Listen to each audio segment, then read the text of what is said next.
Inyong mga chinggo, welcome back dito sa ating channel.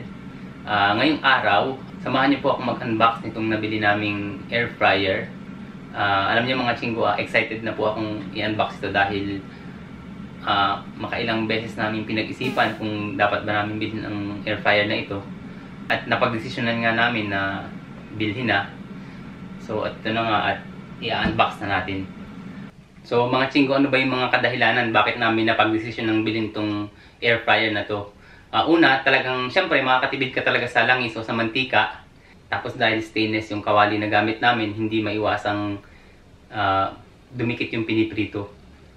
Tapos mababawasan siguro yung amoy dahil yung pwesto namin maliit lang. So talagang pag nagpiprito kami, hindi maiwasan na dumikit yung amoy sa mga gamit sa buong bahay.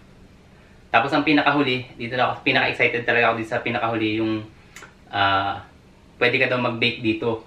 So, dito na tayo magluluto ng banana cake or banana bread, hindi na sa rice cooker. Ito nga pala ay nabili namin sa Lazada. Nakuha namin ng almost 50% off. After 10 days siya dumating, after 10 days nung binili namin. Galing pa talaga siya ng China. So ayun mga chinggo, pagkatapos natin mag-unbox, subukan agad natin para makita natin yung quality ng luto ng produktong ito.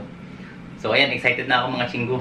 So ayan mga chinggo, i-unbox na natin si MIUI.